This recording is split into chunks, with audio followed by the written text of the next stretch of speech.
what's going on, y'all? T-Bob here. And Jake as well. And you're about to watch a little OTB LSU. We're going to give you all the latest, greatest between LSU football, baseball, women's basketball, softball, and everything in between. Bottom line, if you want to talk Tigers, keep it locked, subscribe, like it, and we hope you enjoy it. Jake, I want to talk about the LSU running backs, and we'll get to Saints next. But I want to talk here because I don't know that we've mentioned this. We talk all the time about how incredible this offensive line is, best in the country. And we talk about what it means for Garrett Nussmeier, and it's massive. But, like, bro, if you're Caleb Jackson, Caden Durham, or Josh Williams, like, you must take advantage of this. Like, is this unfair to say?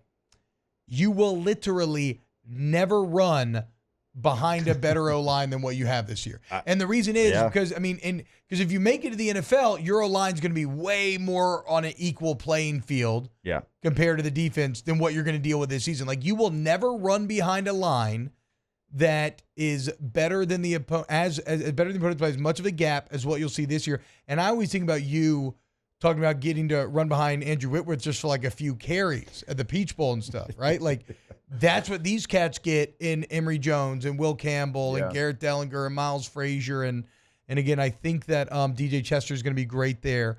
But like, you, again, we just don't, I guess we never really thought about it, but if you're a running back, take advantage because you are being given huge advantages here. Without question, and you're right. Like, the one time I got to run, stretch lead behind Andrew Whitworth, I'm like, oh, this is easy. Yeah. Like, I don't, no disrespect to the bomb squad, but the bomb squad was young, right? They weren't ready for that moment. And it does change your reads. It changes your confidence in carrying the football. It also allows you to trust your keys more than you normally would because you're not expecting someone to leak through. You're expecting Will Campbell to be able to get to the edge if it's supposed to be outside zone, and that's what your key is telling you, where the football should go, and you don't have to worry about somebody coming loose at the last minute and you being wrong and reading your key. And so if I'm one of these running backs, and also it's no longer going to be inside zone only. Like, it's going to be inside zone, outside zone. You're going to see some gap scheme with power and counter and some different runs. They've already said that. And why would you not? Why would you not have those runs that's playing to your strength? You had the nation's best offensive line. I want everything up and available. And I understand why. And it helps them. It helps them be even better if you make them a bit more unpredictable. And I understand why you were a mostly inside zone team a year ago because, you had Jaden Daniels and you had some of the zone runs where he could pull it. He could go 85 yards against the Florida Gators. Okay, Garrett Nussmeier's athletic, but he ain't 85 yards against the Florida Gators. No. Your running game is going to have to change, and you're going to have to make up for that production that Jaden Daniels takes to the NFL. He's a third leading rusher in the conference last year. And so Josh Williams, Caleb Jackson, you mentioned Durham as well. Those three backs, the best part about it, they're all three different backs.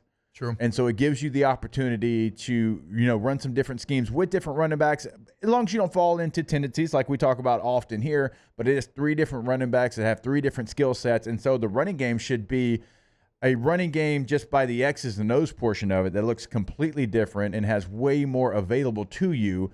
And I think you should take full advantage of it because it's a great point, T. You're running behind an offensive line that is probably going to be the best one that you've ever had in front of you and the best one you'll ever have in front of you because you have right now, like, I think without question, you have 4 pros.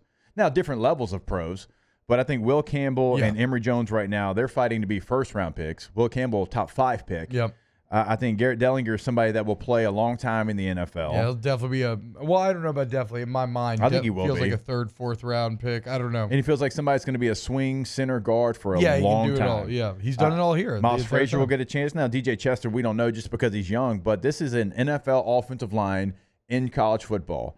And so you're Josh Williams, right? You are the guy that's going to be counted on. You're the third down back. You're the best pass protector, all of that. But Caleb Jackson as well. Like, this is somebody that if he can hold on to the football and pick up pass protection when asked to do it, he's not going to specialize in it, but just when he's asked to do it. But more importantly, hold on to the football and use your running style. Caleb Jackson, we could look up and he could be an 900-yard rusher in the SEC. And again, it is the best O-line you'll ever run behind. I don't think you're ever going to have a better opportunity. So just take advantage. A little food for thought. Wow, Jake. What incredible takes. I mean, those guys, they're just the best. I think so. And if you think so, again, hit the like button, subscribe, ring the bell so you get notifications when we post every single day here on OTB LSU.